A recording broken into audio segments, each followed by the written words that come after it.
April மாதம் 1ஆம் தேதி புனித வாரம் புதன்கிழமை. முதல் வாசகம். இறைவாக்கினர் எசையா நூலிலிருந்து வாசகம். அதிகாரம் 50, இறை வார்த்தைகள் 4 முதல் 9 முடிய. நலிந்தவனை நல்வாக்கால் ஊக்குவிக்கும் அறிவை நான் பெற்றிட ஆண்டவராகி என் தலைவர் கற்றோனின் நாவை எனக்கு அளித்துள்ளார். காலைதோறும் அவர் என்னை தட்டி எழுப்புகின்றார். கற்போர் கேட்பது போல் நானும் செவிகொடுக்க செய்கின்றார். ஆண்டவராகி என் தலைவர் என் செவியை திறந்துள்ளார். நான் கிளர்ந்தெழவில்லை, விலகிச் செல்லவும் இல்லை. அடிப்போர்க்கு என் முதுகையும் தாடியை பிடுங்குவோர்க்கு என் தாடையையும் ஒப்புவித்தேன்.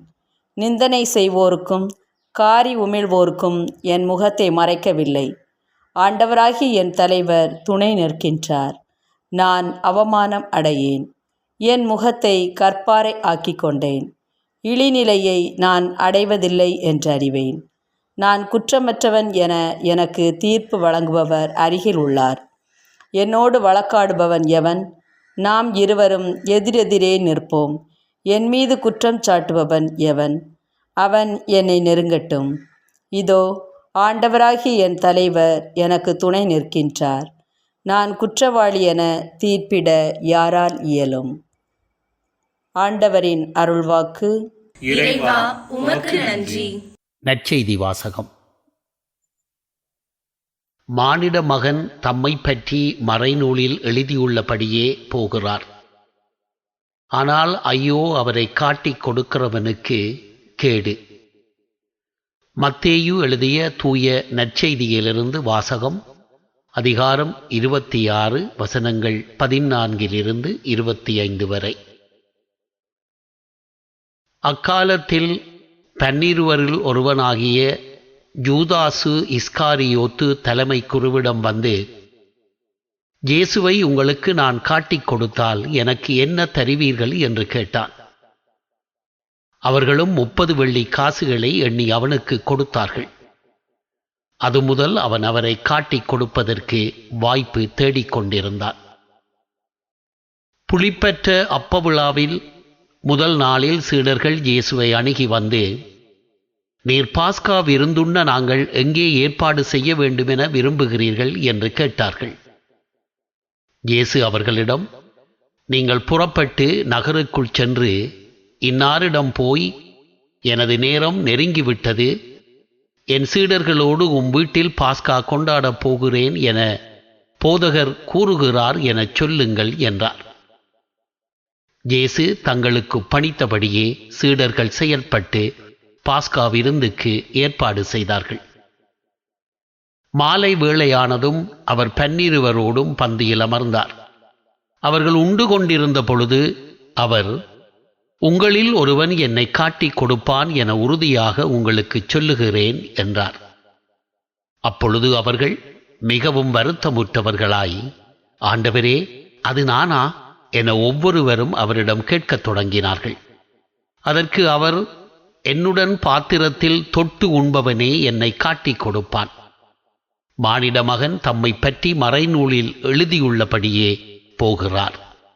ஆனால் ஐயோ, அவரை காட்டிக் கொடுக்கிறவனுக்கு கேடு. அம்மனிதன் பிறவாதிருந்திருந்தால் அவனுக்கு நலமாய் இருந்திருக்கும் என்றார்.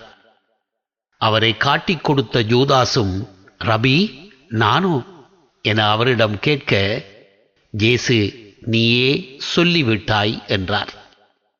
இது ஆண்டவரின் அருள்வாக்கு. கிறிஸ்துவே, உமக்கு புகழ். அன்பிற்குரியவர்களே, புனித சிலுவை யோவான் தன்னுடைய புகழ்பெற்ற தி அசெண்ட் ஆஃப் மவுண்ட் கார்மெல் என்ற புத்தகத்தில் மனித ஆன்மாவை ஒரு பறவையாகவும், மனிதர்கள் இருக்கின்ற ஆசைகளை அந்த ஆன்மாவை கட்டியிருக்கின்ற கயிர்களாகவும் சித்தரிக்கின்றார். இந்த ஆன்ம பறவையானது எப்பொழுதுமே கடவுளை நோக்கி பறக்க விரும்புகிறது. அதற்கான முயற்சிகளை மேற்கொள்ளுகின்றது. ஆனால் பல்வேறு ஆசைகள் இந்த பறவையின் உடலில் கட்டப்பட்டிருப்பதன் காரணமாக அதனால் பறக்க முடிவதில்லை. இன்றைய நற்செய்தியில் நாம் பார்க்கக்கூடிய யூதாஸ் பணத்திற்கு அடிமையாக இருந்த மனிதராக இருந்ததன் காரணமாக அவரது உள்ளத்தை கடவுளை நோக்கி எழுப்ப முடியவில்லை. யோவான் 12:6 யூதாஸ் பண ஆசை கொண்டவனாக இருந்தது பற்றியும் பொது பணத்திலிருந்து தனக்கென்று பணத்தை திருடக்கூடியவனாக இருந்தது பற்றியும் நாம் வாசிக்கின்றோம்.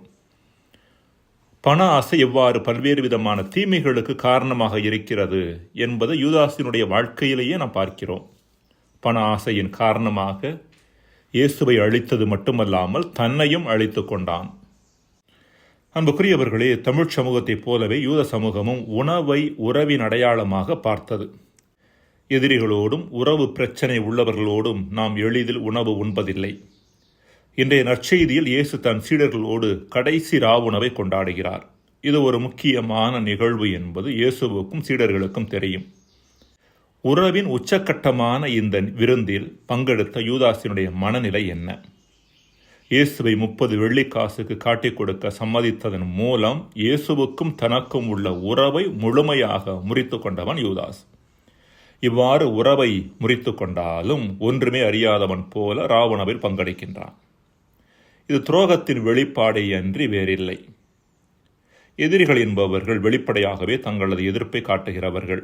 எனவே இவர்களை சமாளிப்பது ஓரளவு எளிது. துரோகிகள் என்பவர்கள் கூட இருந்தே குழிபறிப்பவர்கள்.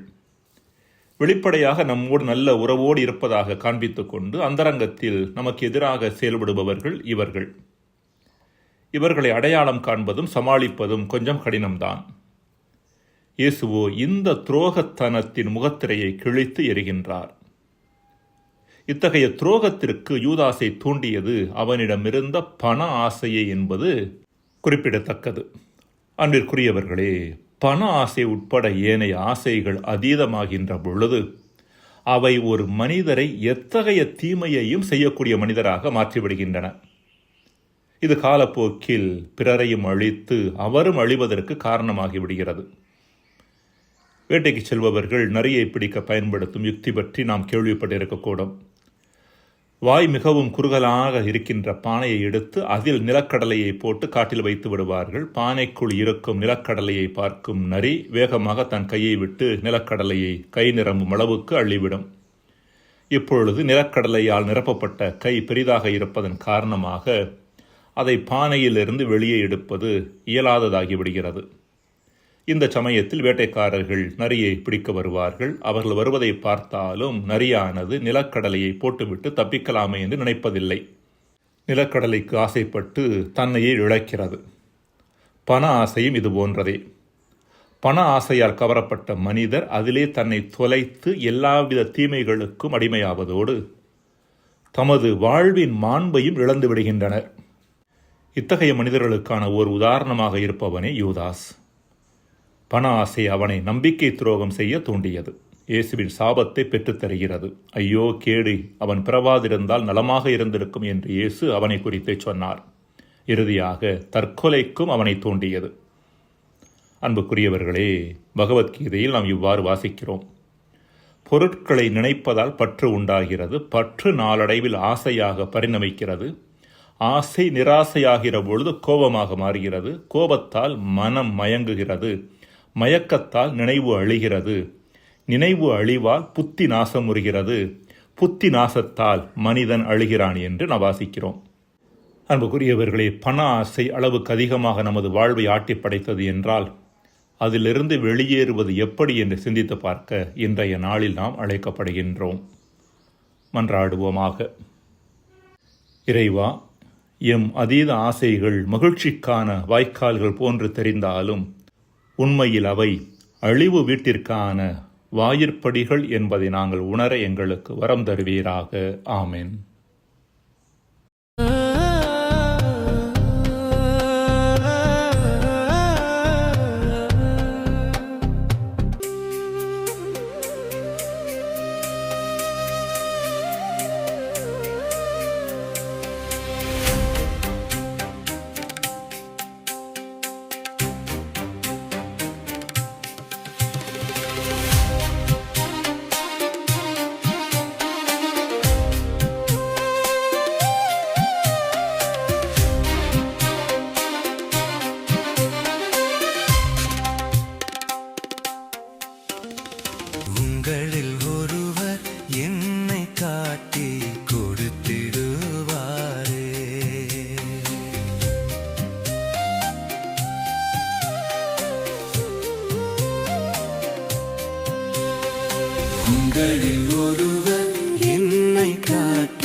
கொடுத்திடுவாரே.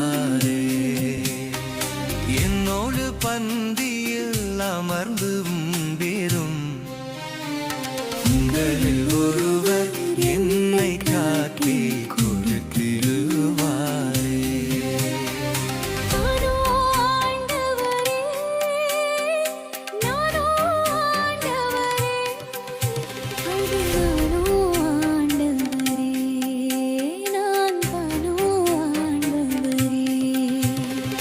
உங்களில் ஒருவர் என்னை காட்டி கொடுத்திடுவாரே.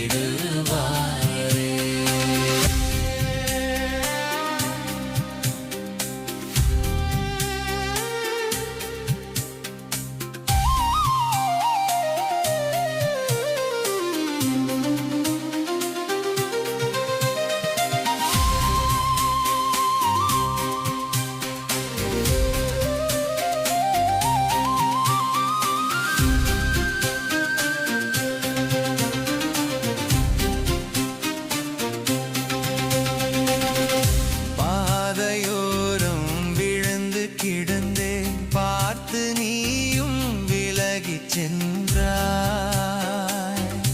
பார்த்து நீயும் விலகிச் சென்றாய். பாதையோரம் விழுந்து கிடந்தேன், பார்த்து நீயும் விலகிச் சென்றாய். பார்த்து நீயும் விலகிச் சென்றாய். கதறி அழுத என்னை கண்டு கொள்ளவில்லை. கதறி அழுத என்னை கண்டு கொள்ளவில்லை. உதவி கேட்ட என்னை உதறி சென்று விட்டாய். நானோ ஆண்டவரே, நானோ ஆண்டவரே, அது நானோ ஆண்டவரே, நான் தானோ ஆண்டவரே. உங்களில் ஒருவர் என்னை காட்டி கொடுத்திடுவாரே.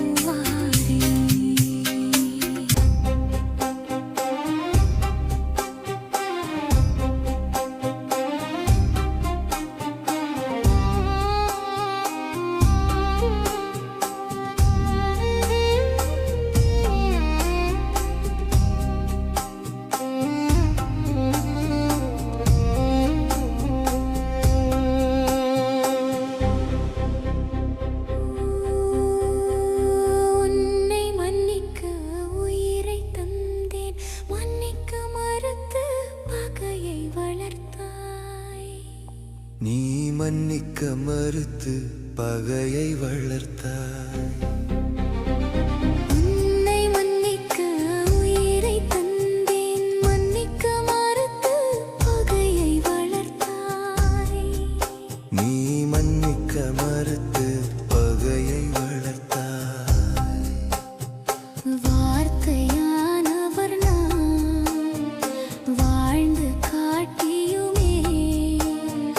வார்த்தையானவர் நான் வாழ்ந்து காட்டியுமே. பிடிவாதம் செய்கின்றாய். நானோ ஆண்டவரே, நானோ ஆண்டவரே, அது நானோ ஆண்டவரே, நான் தானோ ஆண்டவரே. உங்களில் ஒருவர் என்னை காட்டி கொடுத்திடுவாரே.